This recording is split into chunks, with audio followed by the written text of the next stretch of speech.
Hey everyone, it's Tim here from TMR Customs. As you can see by the snow surrounding me and the cold off my breath, it's mid-January up here. Things are a little frigid, but things are cooking inside. Our prep's going pretty well for the King of the Hammers. I'm gonna get you to come inside. We'll show you what's up with our race truck.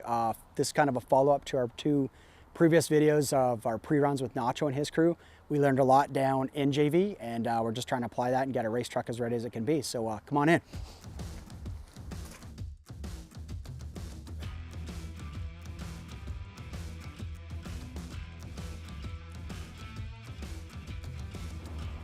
Okay, so here we are in the race shop here, prepping the car. So a few things, first things first, these are sure as hell not our race tires. Reason for these, long story short, we had a custom trailer on order. It was not gonna be done in time, so we had to get something else. So we need to narrow the car and hopefully lower the car. Lowering the car, not so much. These measure 42, which is bigger than the 40-inch Nittos we run on the truck.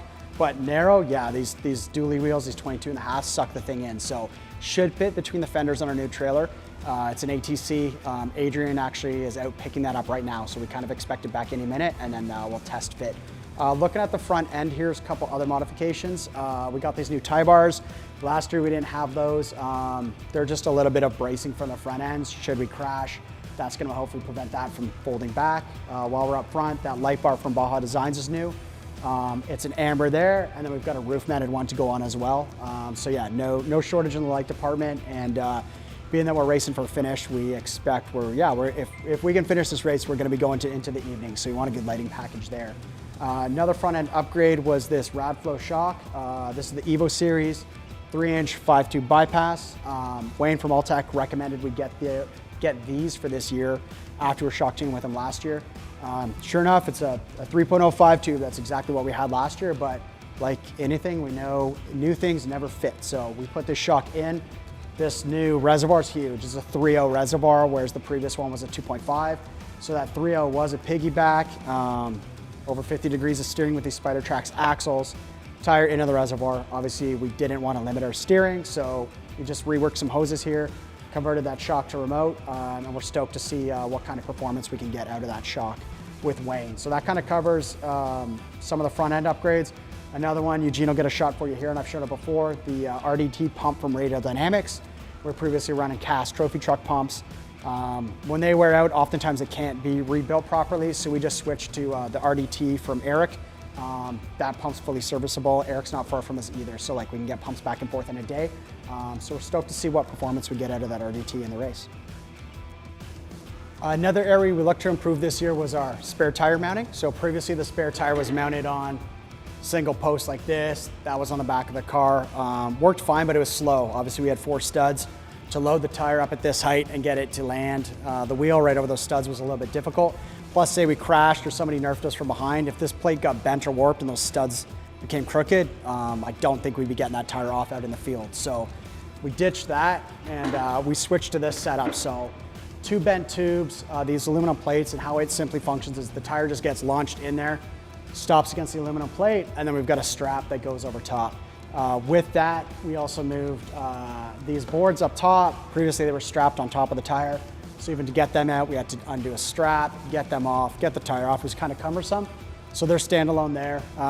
They're probably not gonna be for driving over rocks and self-recovery, that sort of thing. They're more to function as a jack point. You can see like the base on the jack is small. Might work great in some spots, might not work great in other spots. So that kind of gives us a flat base, especially if we're in sand, right? You can imagine that's just gonna press down in the sand and not function that well. So those are kind of just give us more options for changing a tire. And then the jack itself is a Hydra jack from Radflow. So we made up this new pin here. There's kind of comes with like a hooked foot.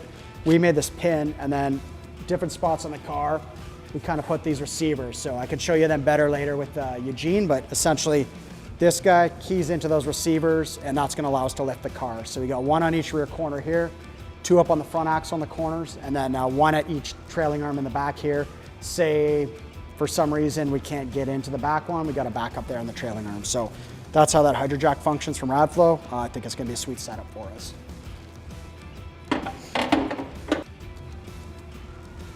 Something else we learned from last year is we should carry spare drive shafts on the car.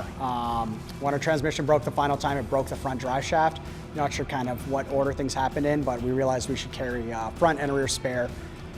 Odds are if you break a drive shaft out in a lot of this terrain, you're not going to make it back to a pit and two-wheel drive, so we don't really want that to end our day. So we mounted rear shaft here in full compression. It's close to the axle. We think it's pretty well protected from like obviously going over rocks and whatnot. So that just uses our 1350 Paul Horschel Signature Series driveshaft mounts with these new JE Reel drive lines. So that's the rear. The front's tucked up there in the chassis, just tight against the firewall. Put the rear back here. We think it's possibly more likely you're going to break a rear shaft, so we made it a little more accessible. The front one's not quite as accessible. Hope we're not going to need either of these. Previously, we've built our own drive shafts. Nothing wrong with it. They were always stout. We used quarter wall tubing, but time's kind of our enemy on a lot of this race prep and getting ready for the race. So that's why we worked with JE Reel on these shafts. So they're 2 1/8, 3/16. They should hold up to everything we're throwing at them. They got big splines. These guys obviously know what they're doing. They build the majority of shafts for guys running in rock sports stuff. So we're stoked to run those. Another mod we made was these limit strap tethers. So it's an aluminum block we make. It bolts on there, and then you basically run a bungee to another point on the chassis.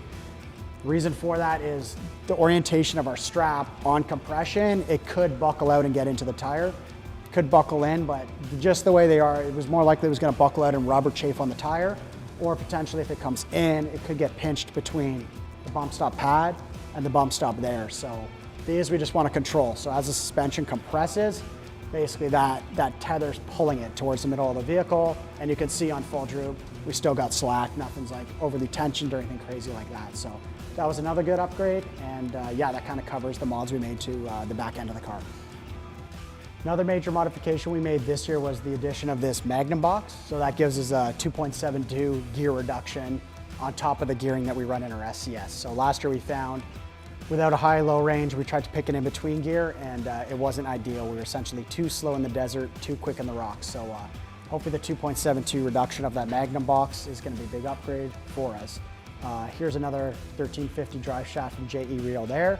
That guy comes off the SCS to our carrier bearing. Since we moved the SCS back 6 inches essentially, we could lower the carrier bearing, and that made for better driveline angle in our front drive shaft. So that was just kind of all part of mounting the Magnum Box, remounting the SCS, configure all new mounts for there. Obviously with the SCS there, kind of start moving things around. Now our mufflers didn't fit where they were. So Mike from GT Exhaust built us this stainless system last year before the race. So he came up and he had to add basically a 3-inch splice here. That shoved the muffler rearward. It's behind the SCS, and all exhaust temporary issues were cured with the addition of that. Something else that's new to the car this year that we're pretty stoked about is this Starlink satellite mounted to our roof. And then we've got a Starstream box mounted in the car. And we got that system lent to us from a friend, Bob Manchuk from Nocturnal Motorsports. We met Bob in the rookie program last year, become friends, chat all the time. And he said, I'm not racing this year. If you want to take advantage of this system, he'd loan it to us. So he drove up from Ohio a few weeks ago and lent it to us. So we just got it mounted, powered. Hopefully we're going to test this thing out tonight. What this means is hopefully we're going to be able to host our own live stream to the TMR YouTube channel or possibly another social media channel. We're going to have one in-cab forward-facing GoPro that's showing our whole live race and a rear mounted so you can kind of see what's going on behind us.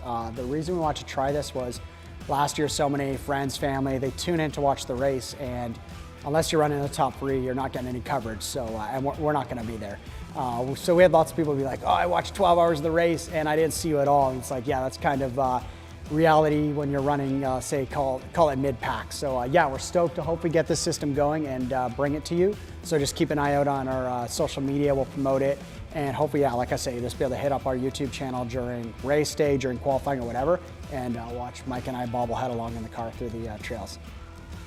So that covers all the major upgrades we've put in so far for 2025, obviously on top of getting the pre-runner buggy, our crawler down, and going on the 2 trips, which we kind of covered as well in 2 previous videos. So we're feeling good about where we've at. We're feeling like we made a lot of good modifications based on what we learned last year. We learned a ton. You kind of got to do it to really immerse yourself and figure it out. So we're thankful for the rookie program. We learned a lot from that, but those 2 pre-run trips and obviously competing in the race were knowledge you're not going to get anywhere else. So we're stoked to give it another shot. Week to go, lots of loose ends to button up. We're feeling good. We're in a good shape compared to where we were at last year. So we're stoked to put in another week of hard work, and we'll see you down on the lake bed with more updates and hopefully videos, and obviously that live stream. That'd be a pretty cool thing. So keep an eye on our social channels and YouTube for more information.